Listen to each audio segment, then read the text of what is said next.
What is behind the success of top-performing real estate agents and mortgage lenders?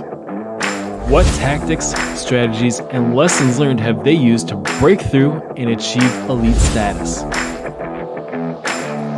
Top-performing real estate and mortgage specialists from across the country answer these questions and so much more right here on Real Talk with Homes for Heroes. So grab your pen and paper because we are about to get real.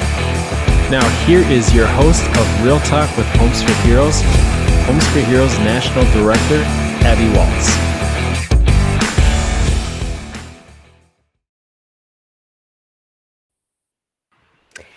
Hey there, everybody. Welcome to episode 75 of Real Talk with Homes for Heroes. I am thrilled about today's show. We have top real estate team leader extraordinaire, Mike Zinicola, here with us, who is going to do just an amazing job of sharing the secrets behind his success. And guys, he is uber successful. Absolutely. We're going to get into that in just a minute. But Mike, welcome to the show. Thanks for being on. I'm thrilled to be here. I've been a Homes for Heroes rep for many, many years, and it's my honor to be on the show today.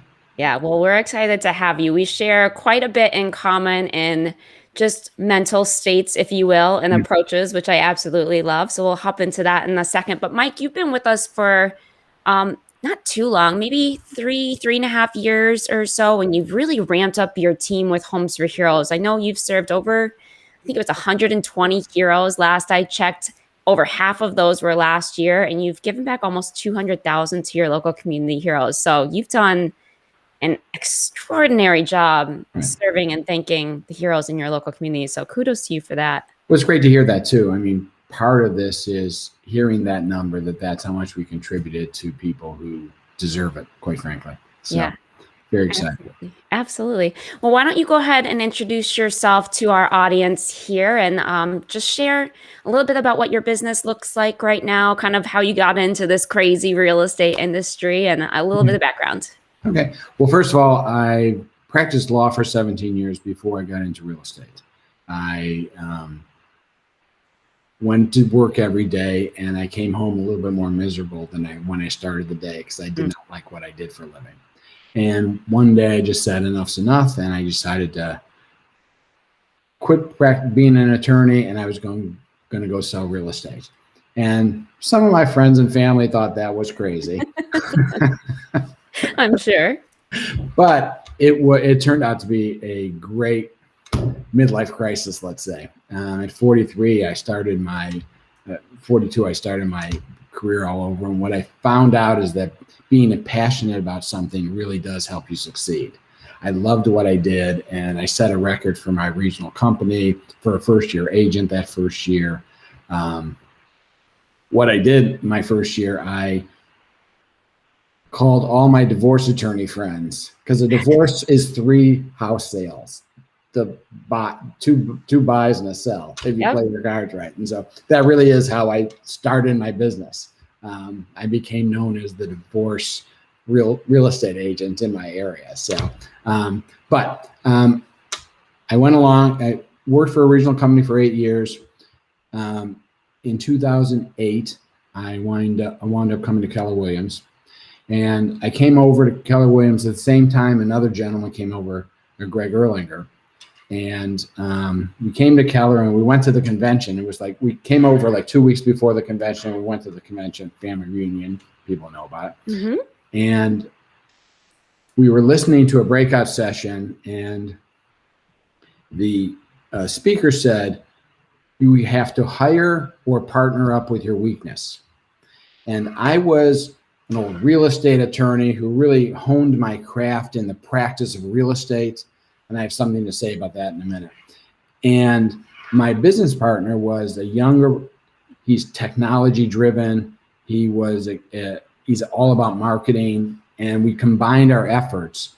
And his name's Erlanger, my name is Zinicola, and we started the EZ sales team. Then those were our initials. That's where that comes from. That's where it comes from. The easy sales team is Erlanger and Zinicola. First of all, we didn't want to start a team with our names in the name because we feel like that makes all of our team members second string, because for the same amount of money, you can get the guy whose name is on the sign. Sure. So we didn't want to have that. And plus Erlanger and Zinicola would be, 17 syllables. So that one doesn't roll off your tongue unless you say it a lot. So we formed our team, and we built that. And now I'll tell you the key to that in a minute, but I just want to go through it. We rose up in the ranks. We now have expansion teams on our team as well, so that we're in Cleveland, Columbus, Cincinnati, Toledo, Philadelphia. So we have people on our team in all those different areas. And we're the number 6 team at Keller Williams in terms of units. Last year, we sold 1,345 units as a team. And in the country, Real Trends had us at 16 last year. Wow. So of all brokerages. So we do sell a lot of real estate, and there's a couple of reasons for that. Wow, that's some significant growth very relatively quickly. I mean, that's a big deal. Right. We were at 30 million for the first couple of years, and then we had a breakthrough and we got to 58 million and up and up. And last year we sold $308 million of real estate. Wow. Wow. So, yeah. All too often we find agents, team leaders, agents, whatever, broker owners, whoever you may be, you really come up against that ceiling that you've got we call it the tipping point here at Homes for Heroes, right? You got to just get over that hump in order to get to the next level. How did you progress from that 30 to then get to the 58 and on after that? Well, first of all, we hired a coach. Once we were at 2 years at 30 or 3 years at 30, we hired a coach because we couldn't figure out how to do it. And it was a lot. We had a good platform. We just needed to have someone help us grow and help us grow reasonably. Sometimes people do expansion teams and they'll be in Columbus, Ohio, and their first expansion team's in Abilene, Texas. Well, that doesn't make any sense. Right. So we did an ink block strategy like Walmart did, of building expansion offices where we can go to. We can get to Cleveland and Columbus and Cincinnati from Cleveland on a regular basis, so we can have a presence there.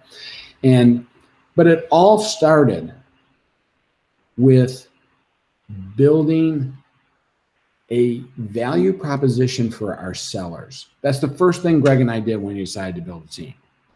Because I think we all know that to be a really successful agent, if you look at no matter what city you're in, the really successful agents are substantial listers. Absolutely. And listings create your career. Buyers pay some bills. And so we knew that if we were going to, let's say, you'll always get your neighbor's house if you're a friendly neighbor, your old college roommate's house, your Aunt Margaret's house. You're always going to get those listings. But to become a significant lister, you have to sell strangers' homes. And if you're at the table of a stranger, you better have a value proposition, a unique value proposition that is simply better than anyone else that's going to sit at that table, because if they're talking to you, they're probably talking to 2 other agents. And so the first thing we did was figure out what our value proposition to our sellers were. And it started from the concept of abundance. Too many agents worry about that one deal and maximizing their money and throwing a junk fee in and trying to adverse split the commissions and do all things so they can maximize one transaction. What we did is we made a list of all the things we didn't like realtors did. And we turned that into what we call our 5 pillars of success. And when we go into listing presentation, we set these pillars out. And they're basically, we don't charge an admin fee for anything. If I'm getting a $12,000 commission, I don't need another $249. Right. We don't adverse split. We give a 50-50 split of our commission. And in many cities, agents take a 6% commission, keep 3.5% and offer 2.5%. Right. Exactly why are you disincentivizing the buyer's agent from showing your house? Because if there's an easy sales team home listed 2 doors down, and they're getting 3% as opposed to 2.5%, which one is the buyer's agent going to be happier at? And this is all about your seller, not about you. We have a 60-day out clause in our listing. We do 6 months. We do 60-day out clause. I promise you, it's the biggest angst people have when they hire a stranger to list their home. What if that agent is really awful and I'm stuck with them for 6 months? When I tell people, and I show it in the contract where we've written it in, when I show people that they can be out in 60 days, this is their response. And when you get that sigh, you get that listing. Absolutely. The other two is quickly is we don't do any gimmicks. No gimmicks. We don't buy your house. I say to my listers, I guarantee I'm not buying your house if I don't sell it. And I'm not reducing my commission to 0 if I don't sell it in 90 days. How about this? How about if I just work hard professionally to sell your home for the maximum amount of money and do a great job for you? Now that I'll guarantee. The last one is we never do a private listing, ever. If we all agree that a seller always wins in multiple offers, exactly why are you setting a strategy to eliminate 80% of those offers? Private listings work well for the agent, but I'll tell you, they don't quite work well because we get calls all the time. So-and-so wanted to sell my house, but they didn't want to put in the MLS. They just wanted to sell themselves. We thought that was wrong. Will you guys come out? We get so many listings because people try the private listing stuff. So wow. Our 5 pillars of success, what does that do? When I get through my 5 pillars of success, what does the seller know? They can trust me because I'm not doing all the stuff that other people do. And an 80-year-old realtor told me on the second day in my business, Mike, listings is where it's at, and trust is the biggest part of a listing presentation. Because here's why. If you're successful at a listing, the first thing someone does is hand you the keys to the home their family sleeps in. Never underestimate that. You need to build your trust. And then once you build your trust, then you have to have the best marketing ever. You have to have drone and 3Ds and videos and professional photography. And you have to be able to showcase that. And you have to have a staging solution and virtual staging. You have to have all of that in a package that can easily be displayed. So the first thing Greg and I did is we came up with our 5 pillars of success 12 years ago that we've never changed one word of because it's worked. Mm-hmm. And then we back that up with the best video, best marketing in the business. And we don't lose strangers' listings. So if you ask me what the key to my success is, having the value proposition, being sincere, building trust with that client, and you can't go wrong. And what has happened because we've done all that? We sold 1,345 homes last year. Right. So that's you want to know the keys to the success of the Easy Sales team. That is it. There you have it. Well packaged, well delivered. I don't even have a home to sell right now, but I would so list it with you if I was in the market. Let me show you one other thing. I'm here. I just want to pull something up. He's grabbing props for those listening on the podcast right now. And if we got other guests, feel free to ask any questions that you have. I'll pull them into our conversation that we're having with Mike for sure. People say they don't even bring these. Let's see if I can. This is my 3-ring binder handout. This is what we hand out to a listing.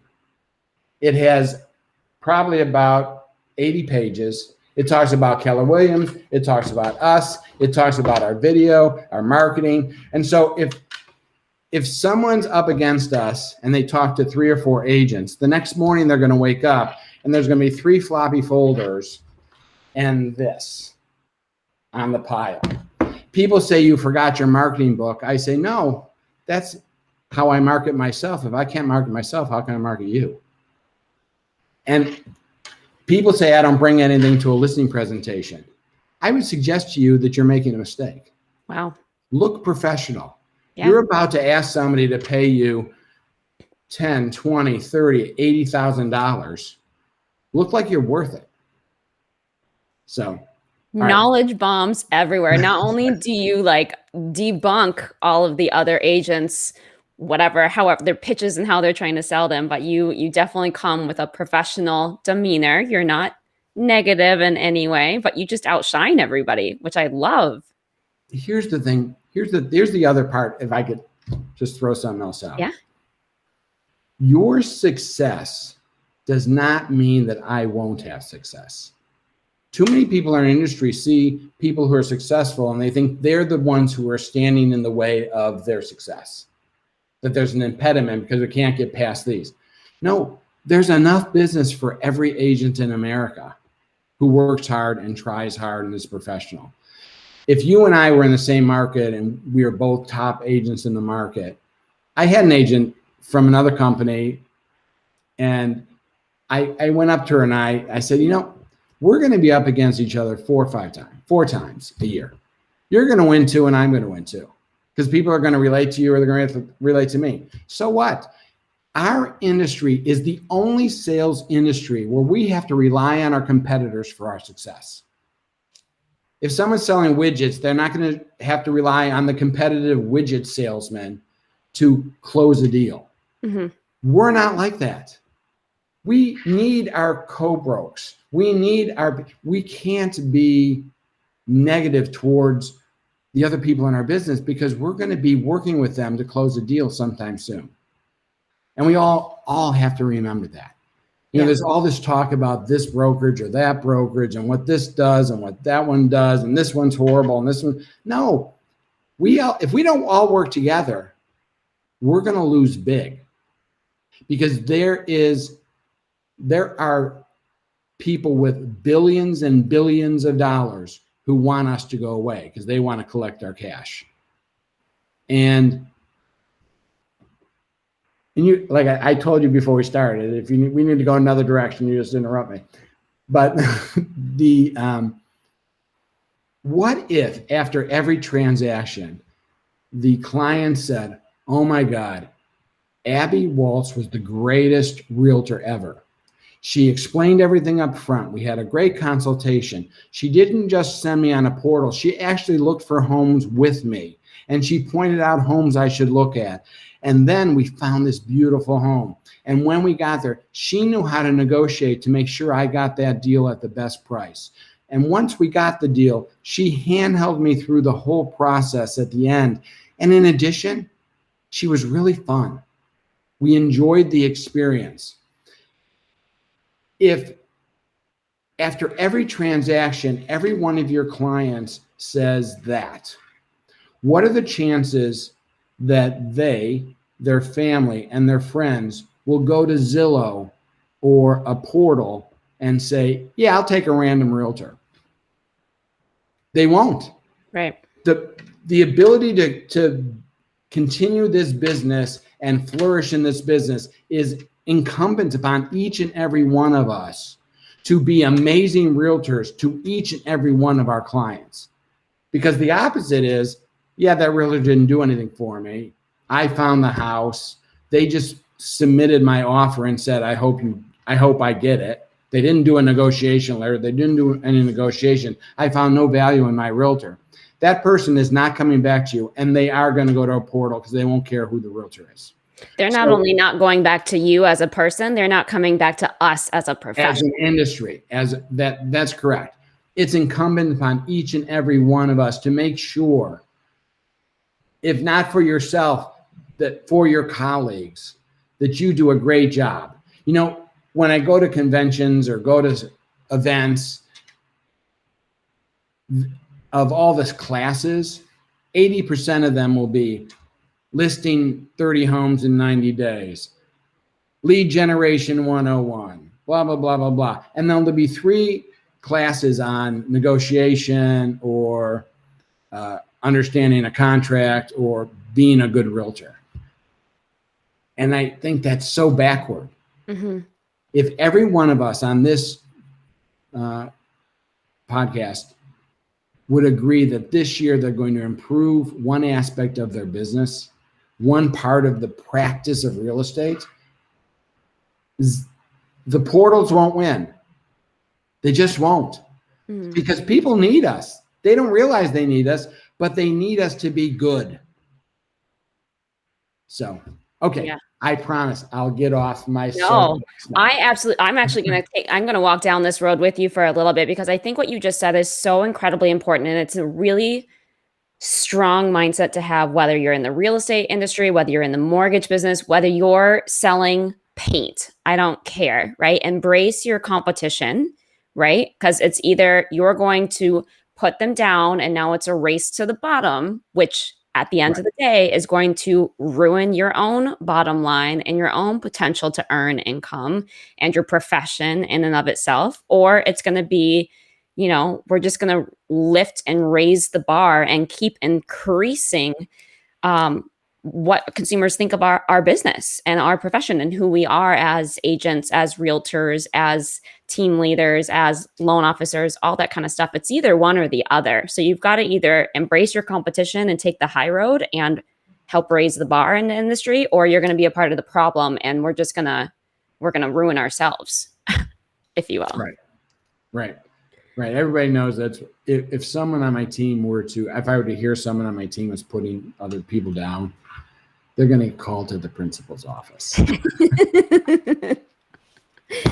I don't want to go there.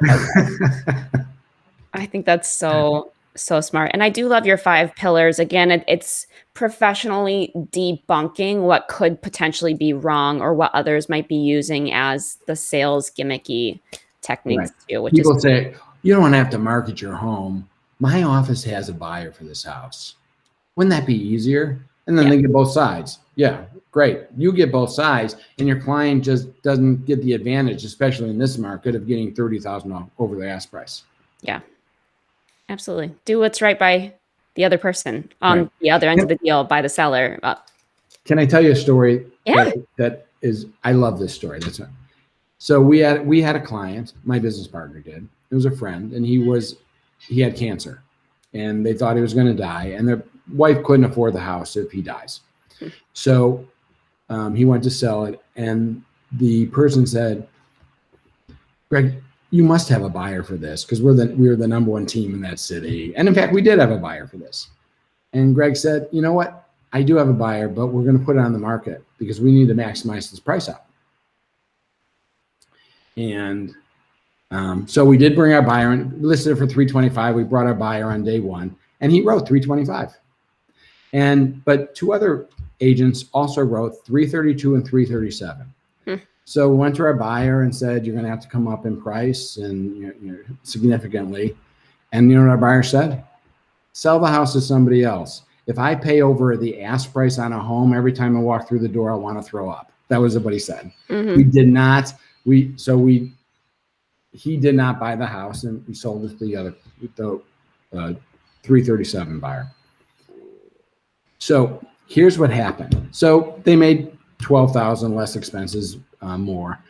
Here's what happened. The cancer went into remission. This guy's alive.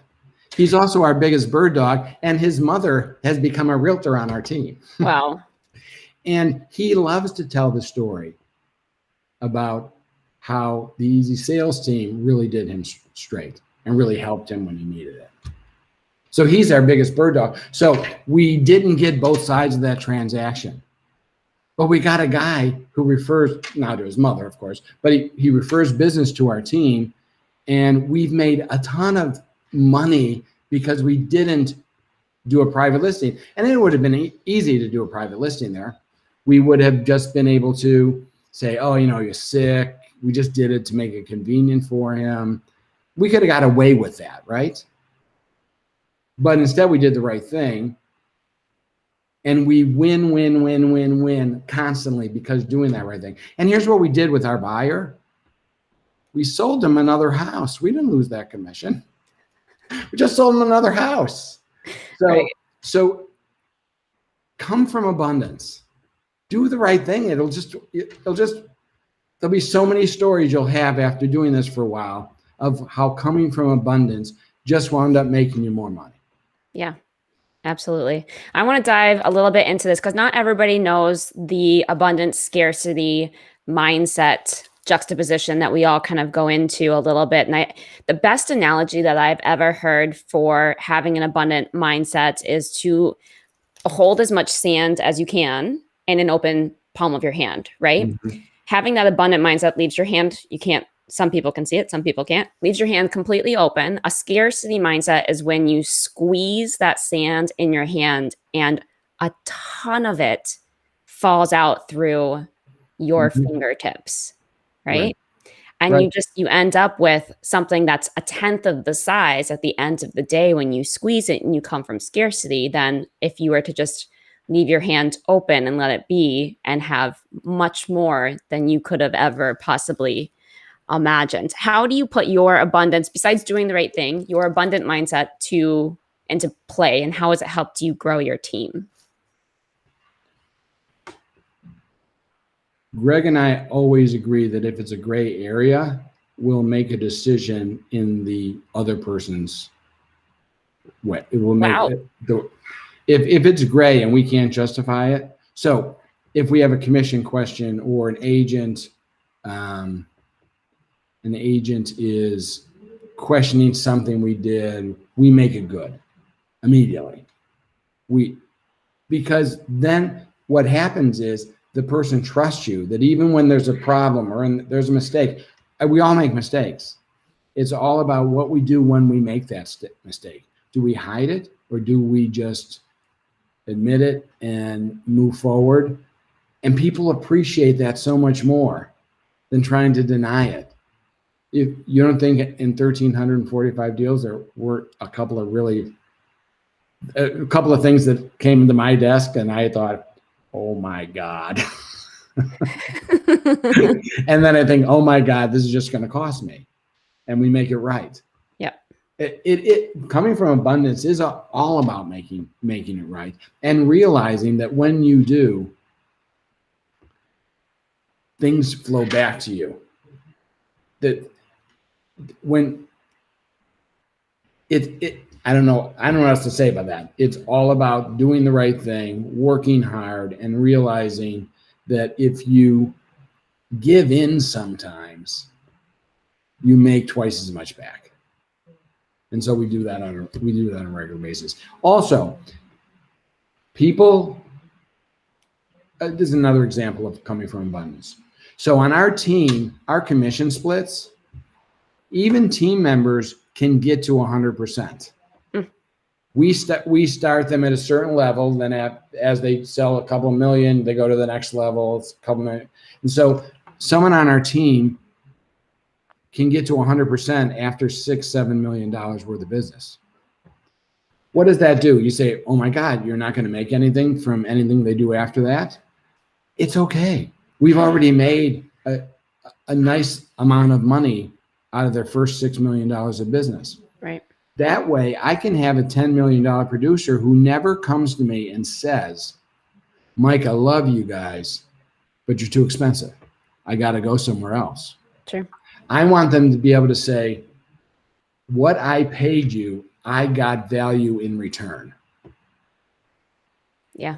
You can go to 100% firm and get a desk that you pay for per month and that's it. Yep. Or you can come somewhere and get administrative help, coaching help, marketing help, and so that you have more time to go do other things. But I can only get so much money for that.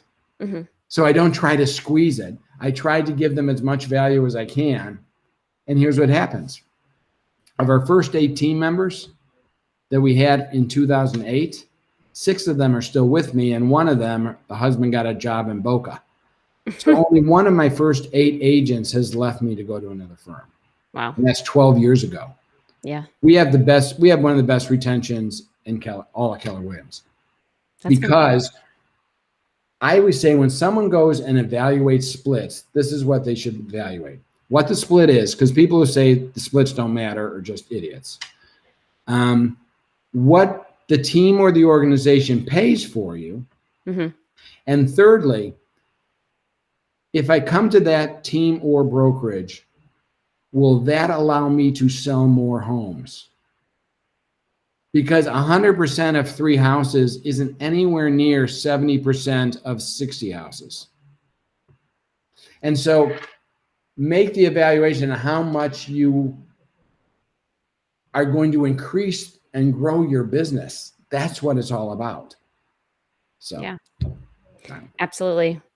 Wise words spoken here. I think that's so smart. Splits can work, especially if they are delivering value, like you just said. Right. And if you can say, all right, for the value I receive, this is a fine amount of money that I'm offering, then people, why would they leave?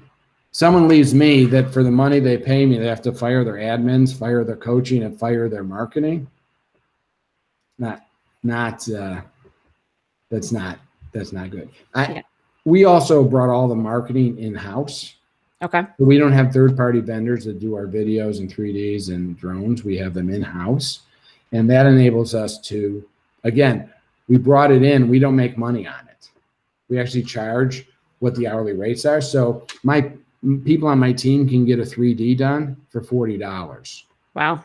Because we pay half, they pay half, and that means that I can do 3Ds on $120,000 homes where other people can't. So again, Greg and I could probably try to figure out how to make a big profit off of that, off of our agents, but we'd rather give them the opportunity to sell more homes and win that listing. Yeah. That's what it's all about, taking care of your people. Correct. That's right. That's exactly right. So that's what we try to do. Yeah. Well, it sounds like you're doing a phenomenal job of it. You touched on something with offering your agents a bunch, right, of things of value and bringing things in-house. Was that a scalability decision once you got to a certain part? Yeah, bringing it in-house. But everyone's office can do it. Like I've suggested to a number of offices. I was talking to an office in Charlotte a couple weeks ago. And I said, why don't all the leaders of the office buy a Matterport?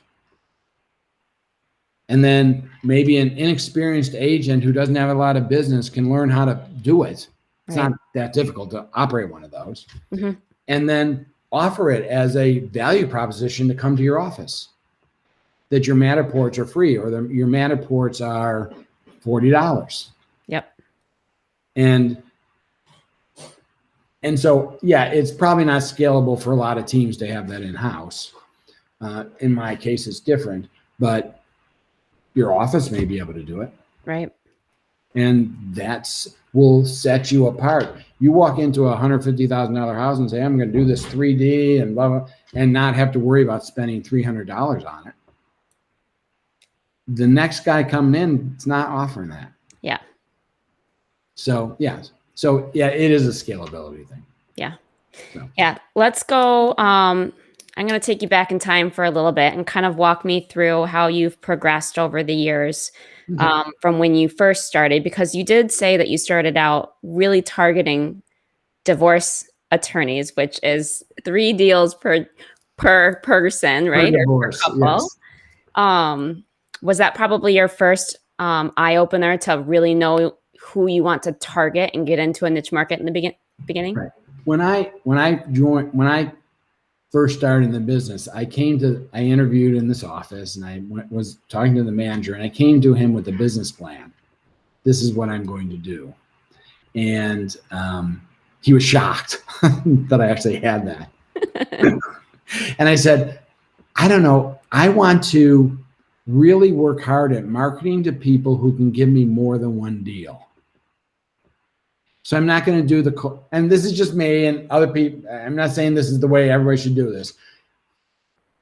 I identified all sorts of groups that I have been in my life.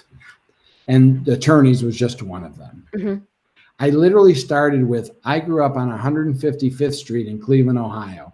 And there were 52 homes on that street. And because it was the 60s, there were 87 kids on that street. And this was pre-Facebook, pre-everything. I went over to my mom's house and we made a list of the 87 kids. They were adults by then, obviously. And I made her call all the other old ladies to get all their kids' email addresses. Oh my God. God. We got about 50 of them. And I sent an email out to the 50 that I had. And I said, I haven't seen you guys for 25 years. wouldn't it be cool if we all got together? And I said, I'll reserve a pavilion down in the Cleveland Metro Parks. Doesn't cost you anything. On this Saturday, everyone brought their own food. And all these people who knew me and trusted me, so I didn't have to overcome the trust thing, came, and I didn't buy anything else. I brought my business cards and said, hey, you know, I'm a realtor. Love I it. stopped practicing law and I sell real estate. And I have sold 19 of those families' homes. Wow. Over the years. Yeah. And I've sold their kids' homes, and they've referred me, and because they trusted me, the trust thing. They knew I wasn't a jerk. If you were a jerk as a kid, probably don't do this. And then I went to high school and I advertised in my alumni newsletter quarterly, and that's gotten me business. And then I went through every neighborhood I've ever lived in and every job I ever had. And I made all these different lists and groups. And here's what happened. I would say, let's have like an email group where we can just keep in contact with one another, and we can all tell each other if we're getting married or having kids or moving or whatever. I would get emails from people saying, hey, I ran into Joni blah blah, and she's not in the group. Do you think I could give the group information to her so she could join?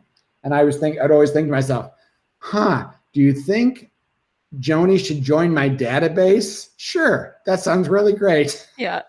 And so other people were building these little databases for me. And then I figured I had to build my database with people who, if they're in my database, so is their data in my database. Not physically, and I decided, this is what I decided. Divorce attorneys, probate attorneys, financial planners, insurance people, and the person who cuts your hair. Those are people who can give you multiple referrals. Yep. The person who cuts your hair knows about homes that are going to go on the market before spouses do. Because they'll be sitting in the chair. I told George he has till the Super Bowl, and then we're getting this house ready to sell. Well, the lady that cuts my hair, I won't say. The lady that cuts my hair knows that if she hears the words real estate in one sentence, she's to take my card that's always on her counter and run it over and say, you got to call Mike. He's the best agent in town. Love it. So I call them database boosters. And that what they are. The divorce attorneys and probate attorneys I could do a whole seminar on that. In fact, I have done a whole seminar on that and what they're looking for, et cetera. And then there's this group, which is the most important group. Everyone who's listening here has 3 to 20 people they can do this to. It's their immediate sphere, their cheerleaders. And you go to them and say, you know what? You love me. And there's nothing you can do about that. And I need you to help grow my business. And you're going to do it because you want me to grow my business because you love me. So for instance, my sister, who's a medical professional, when I first started, I said, here are 10 cards, Nance. And whenever I see you, I'm going to ask you to pull the 10 cards out of your purse. And it better only be 7, because you at least had to give out 3 since I last saw you. And I'm going to give you 3 more because for the rest of your life, you're going to have 10 cards in your pocket. And she said, Mike, I am not going to do that. I said, oh, yes, you are, because you love me. I'm not doing it. Yes, you are. Well, as it turns out, this was right when I started. And my first client was her good friend. Oh, my gosh. And she said, all right, I handed out your card to Brenda. I said, thank you. So I take Brenda out. I work really hard for her. And then at the end of the transaction, I said, Brenda, would you do me a favor? Would you call Nancy? She took a risk. What if I sucked? And you would have had a bad experience, then her friend would have been weird and I would have been weird and it would just been weird. But I think this was good. And friend, oh my God, it was great, blah, blah, blah. I'd be happy to call Nancy. So Nancy then gets a call. Nance, thank you so much for sending me your brother. So now Nancy gets, for handing out the card that didn't take her anything, her brother is thrilled because I got more business. Mm-hmm. Her friend is happy because I did a great job for her. So fast forward, Nancy she's the head administrator for 6 pediatric clinics at a large hospital.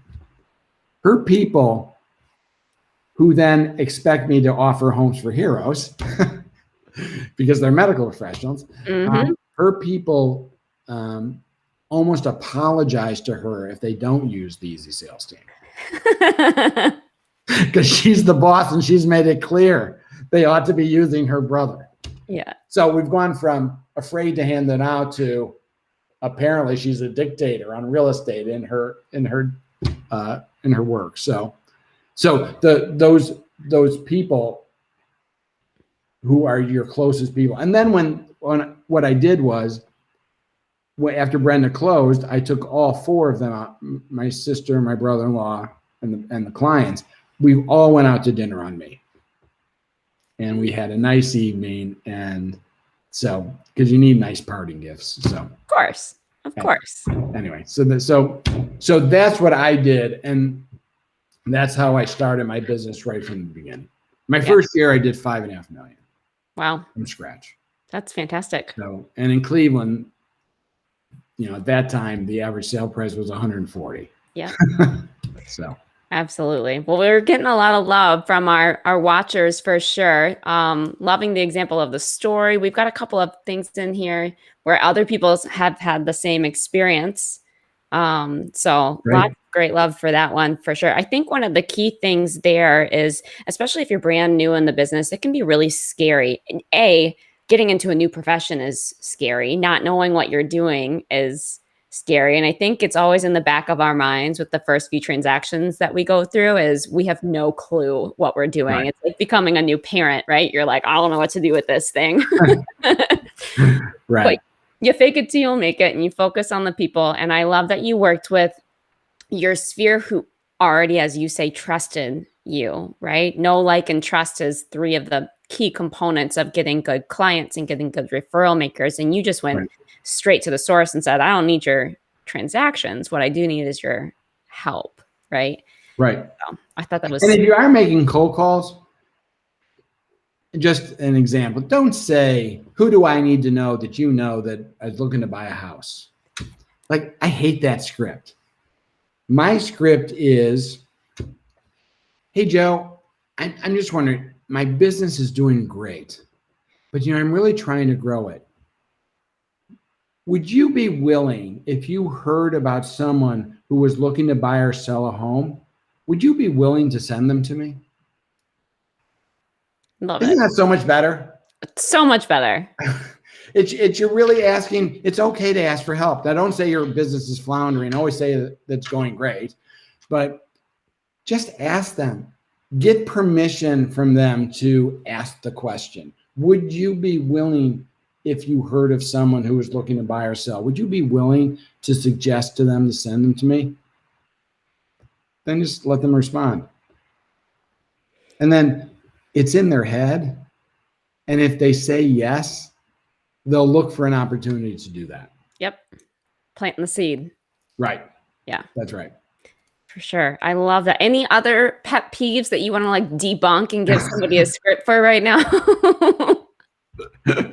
No, I think I'm good. I think that I really do see agents brag about how they did a lot of these things and how, they made so much money off their admin fee, blah, blah, blah. An admin fee is an annoyance. It's not a deal breaker. It's just an annoyance. It's a gnat that you can't swat away. And I say, $279, because that's the admin fee of the biggest company in town. $279 is not a lot of money on your $400,000 house. Mm-hmm. But if on my way out the door, there was $279 on your counter and I took it, you would be ticked off. And I'm telling you, you'll get as much value for that as the $250 you'll pay another agent. And if you ever want to see an agent, I start to twitch, ask them what it's for. They say it's for to store files. I don't know about you, but it's 2021 and we store them in the cloud. Right. It's not $249. Yeah. And it's just one. So then when someone comes in and says, yes, I have a $279 admin fee, the client is ticked off. Yeah. The 5 pillars of success do 2 things: builds trust and insert stones in the seller's shoe. Very, very, very true. And for those of you, I've practiced real estate in several different states. Admin fees were not actually prevalent in 2 of the states that I practice in. I know for you in Ohio, it's like 90% of the companies there charge an admin fee. Right. So it's very prevalent for sure. And coming from abundance on this, I don't sell many homes myself anymore, but I went to this attorney's house. It was a $550,000 house. I was up against, we're the number 1 team in the state of Ohio. I was up against the number 2 team in the state of Ohio. And the attorney called me the next day and he said, Mike, I spoke with you and blah, blah. And you both would be amazing representatives of my home. I just don't understand why she's $500 more expensive than you. And so we got that listing, and because she charged the $279 plus $221 for herself, so she did $500. And her office was 3 miles away from this house. My office was 45 miles away from this house. Wow. So that would have been the determining factor, but for the admin fee. We put the sign in the yard. I got a sign call. I gave it to one of my agents, and we sold it. And we got both sides of the commission because I didn't charge a $500 fee. Wow. So, and I have hundreds of stories like that. Just like that one. So, again, just come from abundance and not worry about the little things. Yeah.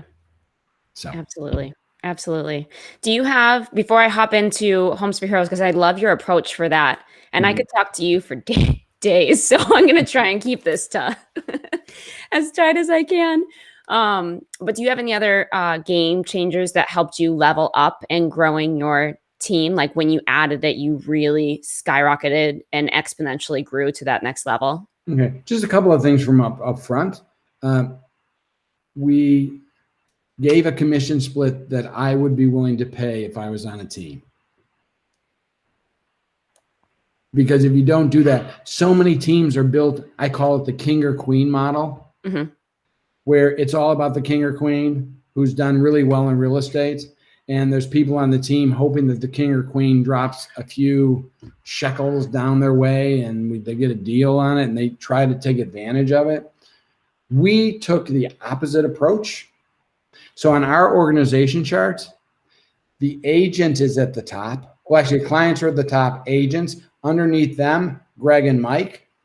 Underneath us, we have the coaches, the media production, the admins, and everyone else. And all arrows go up to the agent. Sure. So we didn't name ourselves with our name. We don't have buyer's agents or listing specialists. Wow. You are a realtor. The last time I checked, I was able to buy and list real estate. I was able to do it. I didn't have to concentrate on one of them.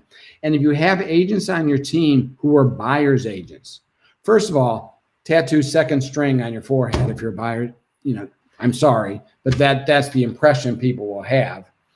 And if a buyer's agent's neighbor wants to list a house and they say to him, hey, Joe, can you list my house? You're on that team. Oh, that's great. I'll have Pete, my listing guy, come and call you. Well, you just turned 100% listing into an 80% possibility. Right. Because he wants to list with the next door neighbor. Why? Because he trusts them. Yeah. And so in the first time Joe has to give a listing to Pete and get a 20% referral off of that is the first time he's going to start calculating how much money he's losing. Mm-hmm. It doesn't make sense. I was able to do both buys and sells. You were able to do both buys and sells. Your team members should be able to do both. Now, if you're handing out leads, you may hand only buyers agents to people who are strong at that, and only listing agents, only listing deals to people who are strong at listings. Makes total sense if they're your lead. But you don't call them a buyer's agent or a listing specialist. If it's their own deals, making them give up their own deal because they're not on that side of the equation is a recipe to lose your agent the moment they get good at real estate. Right. So now what we did when we moved forward is we developed more product that we can offer. That's when we started to grow, when we started to really develop our marketing and offer branding to our agents. On our team, you do not lose your name or your sense of self. You're not Mike and Greg's realtor. You're Joe Smith, amazing realtor in your own right. And we figure out each of our agents has a personality. What is that personality? Like there's an agent on my team. She's awesome. She sells about 12 million a year. And she's this, I describe her as this earth mother. She's really earthy and laid back, and that attracts a certain type of people. I have other agents who are real, detail oriented people, and that will attract someone else. I have an agent who just did her branding video, and it was all about the languages she spoke and her history, and that will attract somebody. So we help our agents brand themselves using the Easy Sales Team or Easy Referral Network moniker and the brokerage moniker. Right. But they can be their own personality. That's another mistake people make, because they think that if they help them with their own personality, they'll leave you. Mm-hmm. If you give them enough value, they'll never leave you.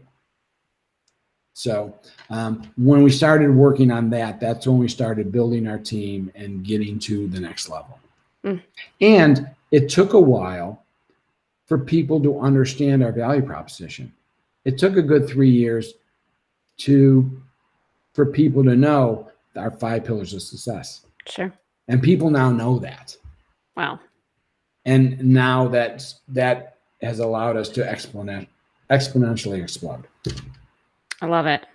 So during the pandemic, 2019, we did 225 million. And last year we did 308 million. Yeah. And one of the big reasons is, quite frankly, what my partner did with the video and the 3D and all. By bringing that in-house, that was really all him, not me. And by having that, we were thinking that was going to be a luxury. And in last year, it started to be an expectation and a necessity. Absolutely. And we hit the ground running. We sort of divided up. Greg was working on all the marketing, and we marketed We Sell Homes Safely, and we put together a protocol for safety and everything. My job was to talk to agents and get them off the couch, having them stop watching Schitt's Creek marathons, right, and getting back to work with care calls and everything that they needed to do, so that we weren't sitting around waiting. In March and April, we were building and growing our market share as other people sat frightened and frozen. Absolutely.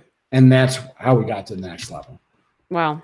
That is really the time when people are pulling back to double down and to grow your business. So wise for you guys to do that. Yeah, and Gary Keller will tell you that when you have a problem in your industry, it's your opportunity. Mm-hmm. Right now, listings are your opportunity. They're not a problem. Cool. If you figured it out, if you worked hard at listings and doubled down and realized you're going to have to work twice as hard to get a listing right now, If you can keep the amount of listings you have from last year, you will increase your market share. And as you increase your market share, if you keep working hard, you'll never lose that market share. Mm-hmm. So for us, it's all about listings. There are two things right now that agents need to concentrate on. And if they don't have an answer for these, they need to go to classes, do research. It's how to win in multiple offers and how to get a listing. Those are the two things. That's the only thing people should be worried about right now, because those are the only problems. And if you solve those problems, you're the winner. Yep. I love that. Focus on the issues at hand, right? The problems right in front of you, and figure out your opportunity or how to succeed. And listings are out there. Yeah. There's a lot of people who won't list because they can't buy right now. And you should be out there maybe suggesting bridge loans, maybe suggesting ways for people to buy first so that you can get the listing later. Mm-hmm. And there's all sorts of things that you can do to make people feel comfortable with buying first.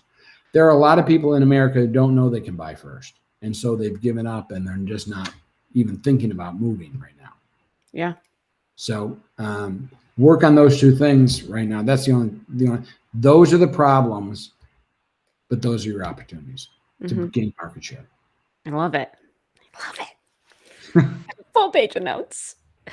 Okay, real quickly before I hop into my rapid fire, I know we've got Homes for Heroes affiliates watching on our Facebook group right now, and probably listening to the recording on the podcast as well. What's your one key piece of advice for success in Homes for Heroes? The one thing is, you want to do a lot. You want to make a big difference.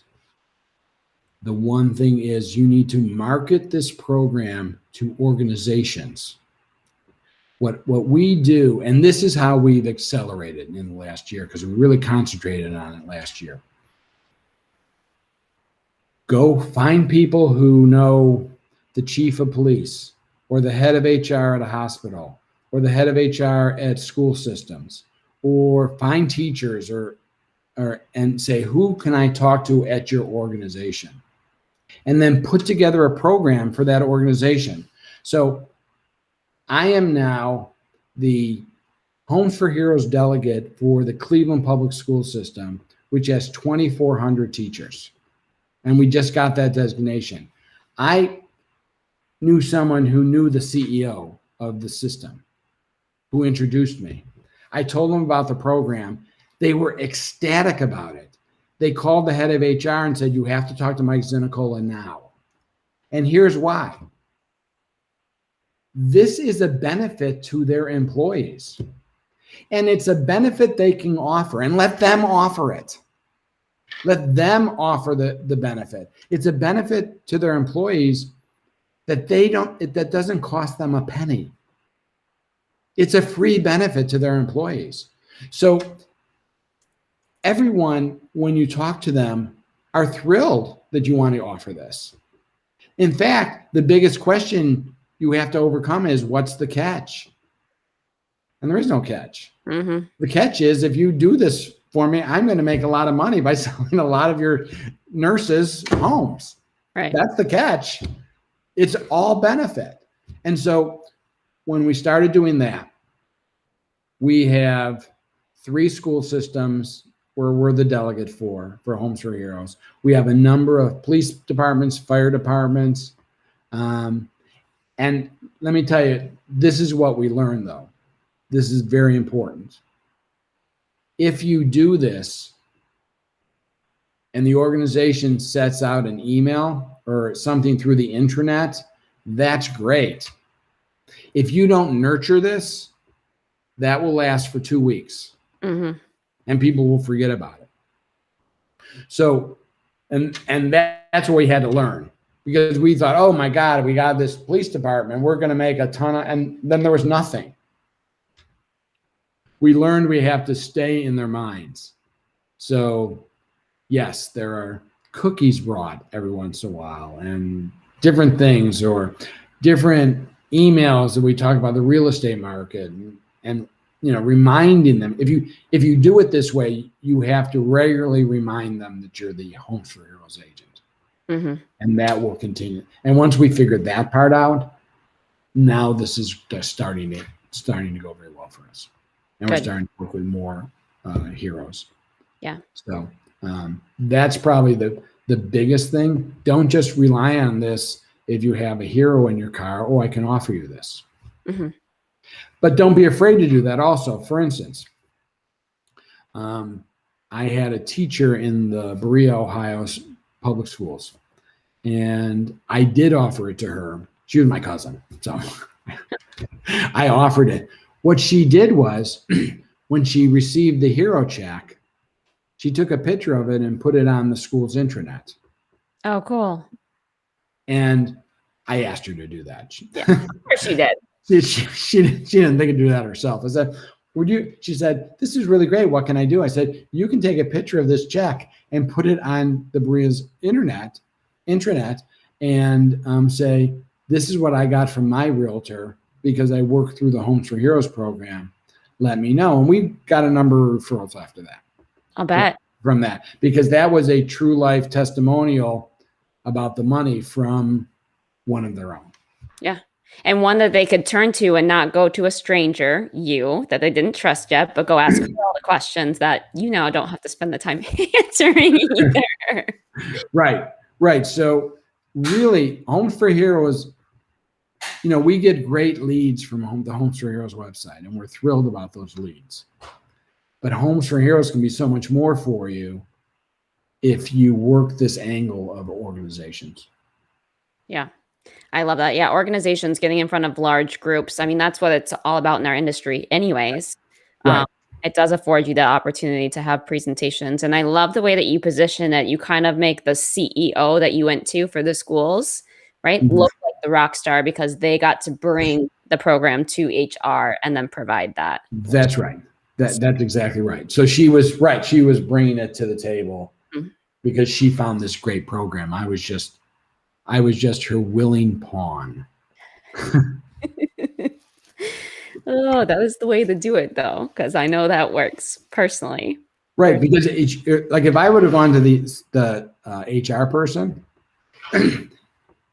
it would have worked if they saw the value, which they would have seen it. But it was so much better. The HR person was almost obligated to do this because her boss's boss said so.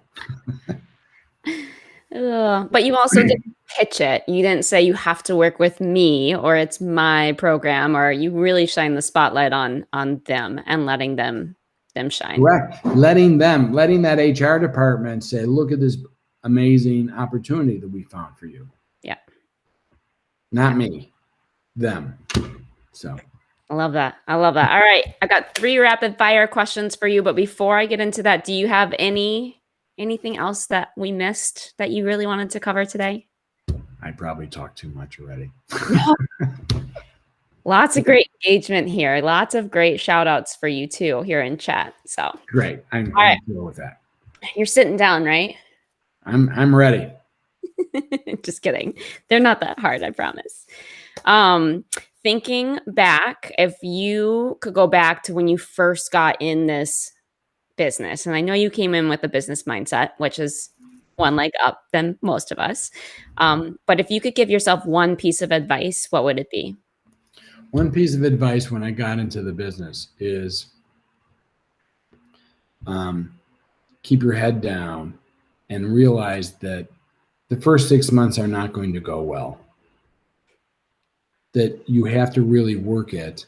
And well, I did this, but I would say the most important thing was I built my database of groups and I approached each group in a different way.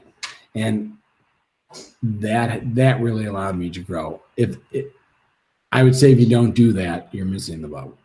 And realize that your sphere of influence is how you get started.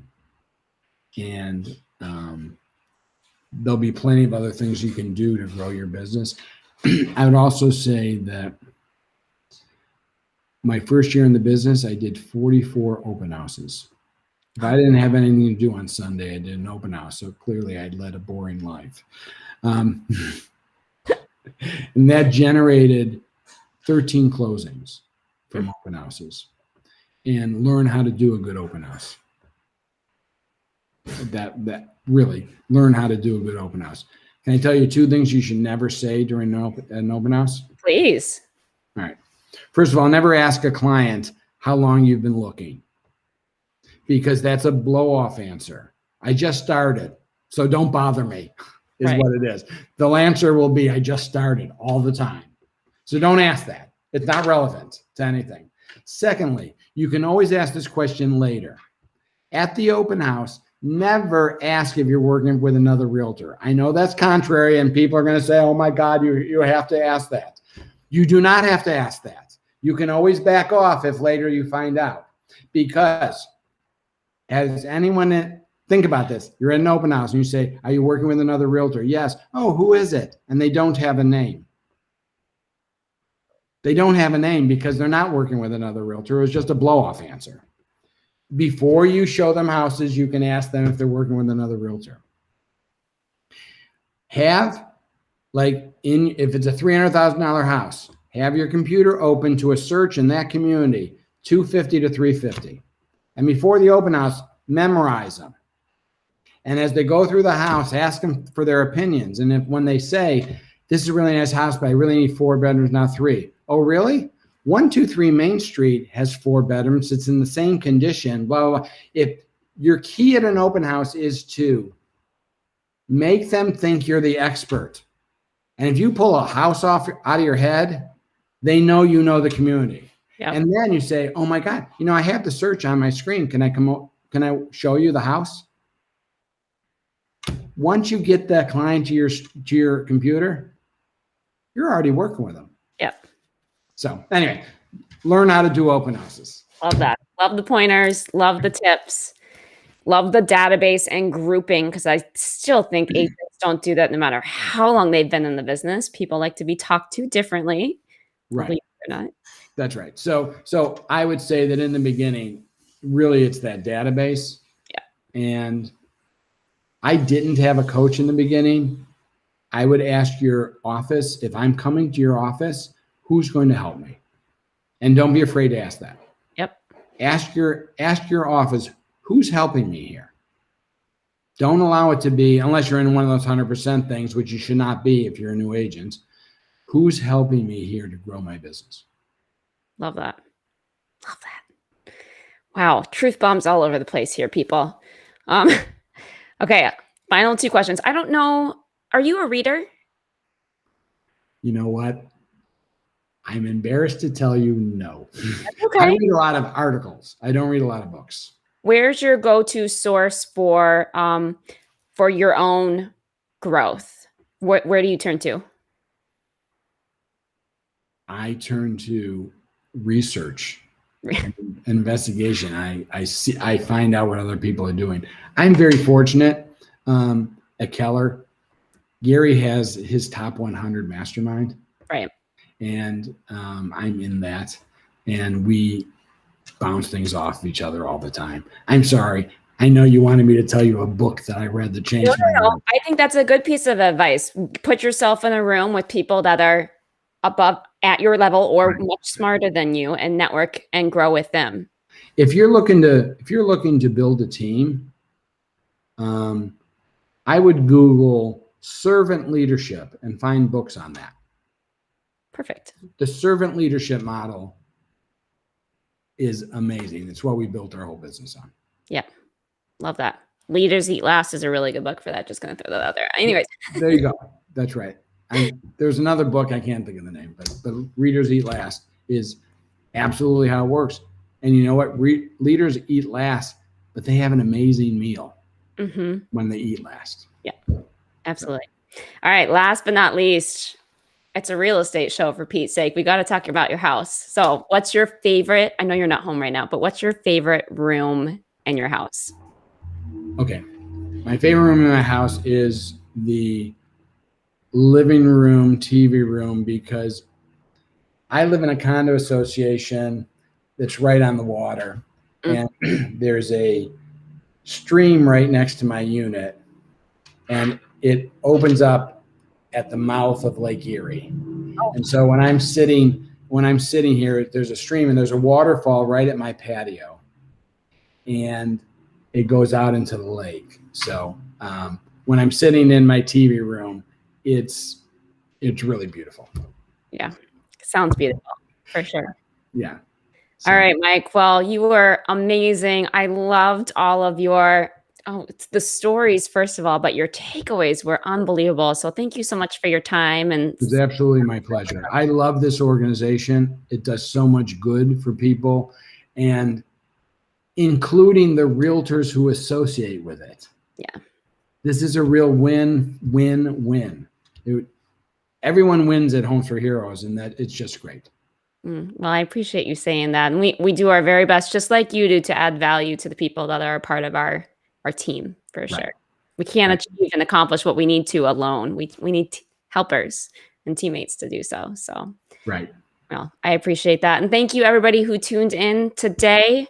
If you've got more questions for Mike, feel free to throw them in the comments below. We'll do our best to get you some answers as well. And we will see you guys next week on episode 76 of Real Talk with Homes for Heroes. Thank you. Great. See ya.